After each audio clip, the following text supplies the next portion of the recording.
Hello friends! Today we're going to print multiple envelopes in Microsoft Word from addresses stored in an Excel file. This process is ideal for mass mailings such as holiday greetings, advertising, and billing. First, we'll prepare the Excel file. Then, we'll address the envelopes using Word's Mail Merge tools. Next, we'll customize the envelope formatting. Finally, we'll print the envelopes. Plus, don't miss the bonus section at the end showing how to save these mail merge envelopes for reuse in the future. Before we start, please note that not all printers can print envelopes. So I encourage you to check your printer's manual for compatibility and feed instructions before starting this process. I'll be using Word for Microsoft 365. These steps also apply to the recent non-subscription versions of the software on a PC. These steps don't apply to Word for the web, Word for mobile, or Word for Mac. Begin by opening the Excel workbook that contains your mailing addresses. And ensure that each piece of information is in its own column, such as first name, last name, street address, city, state, and zip code. Also confirm that the first row contains column headers because Word will use these headers to identify merge fields later on. Next, select and then delete any blank rows, which can cause issues during printing. When you're finished, save and close the Excel file. Now open a new blank document in Microsoft Word. And then select the Mailings tab in the ribbon. From there, select Start Mail Merge, followed by Envelopes in the drop-down menu. When the Envelope Options dialog box appears, choose your envelope size. In the United States, the standard is number 10. Then select the OK button.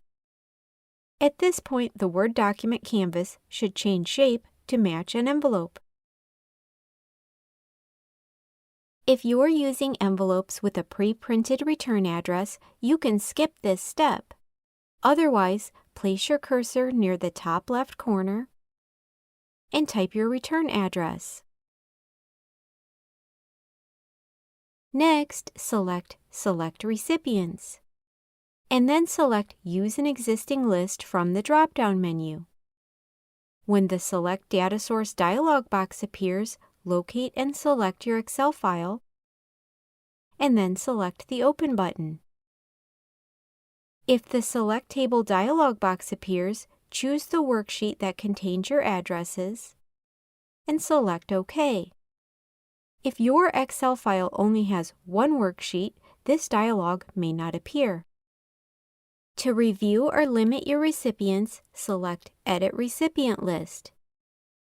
Uncheck any recipients you want to exclude in the Mail Merge Recipients dialog box. If this is your first time printing envelopes, strongly consider selecting only a few recipients to test your printer's orientation and alignment settings before printing a large batch. When you're finished, select the OK button.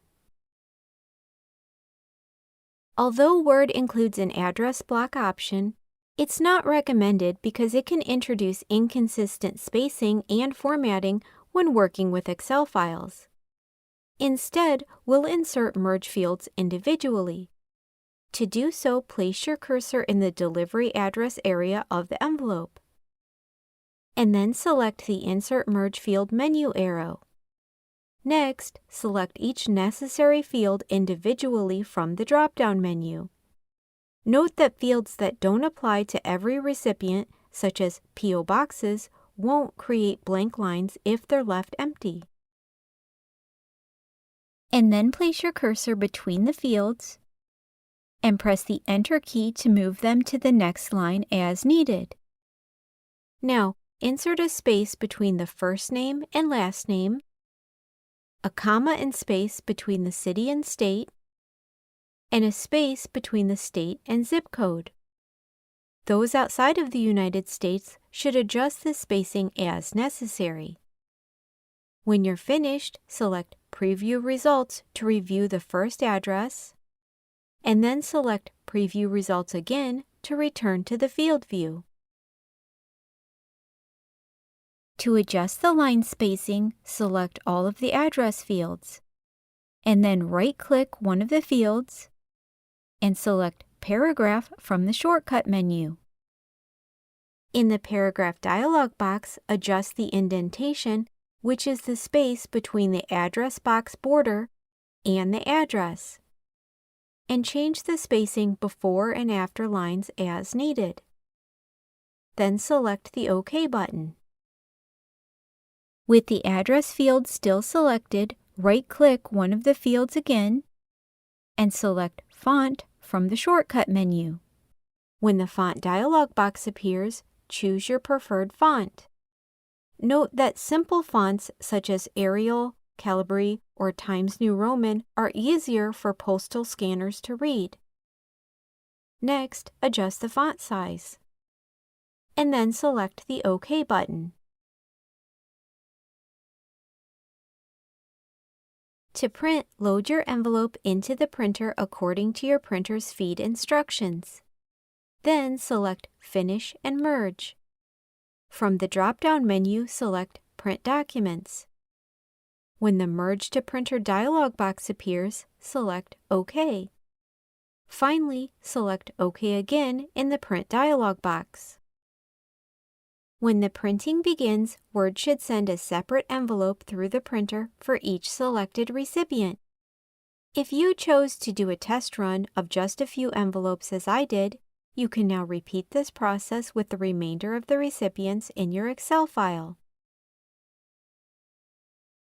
If you're going to print envelopes to the same recipients in the future, you can save the mail merge you just created for reuse.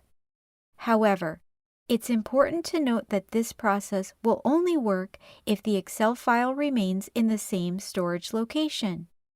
If the Excel file is moved, the mail merge link will break. To begin, press Ctrl+S or use your preferred interface method to launch the Save dialog box. From there, select the location and enter a file name, and then select the Save button. When you reopen the file, a dialog box will appear stating that the document will run a SQL command. This is the link to the Excel file.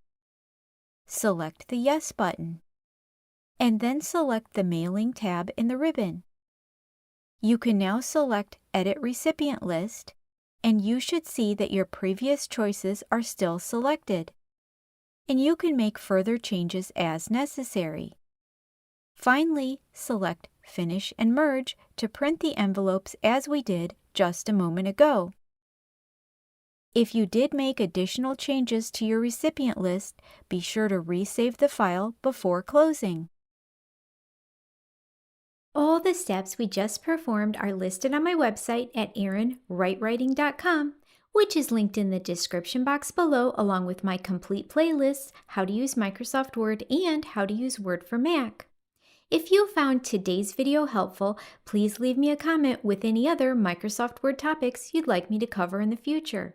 Subscribe to my channel so you don't miss upcoming tutorials, and of course I'd appreciate a big thumbs up. Thank you so much for watching.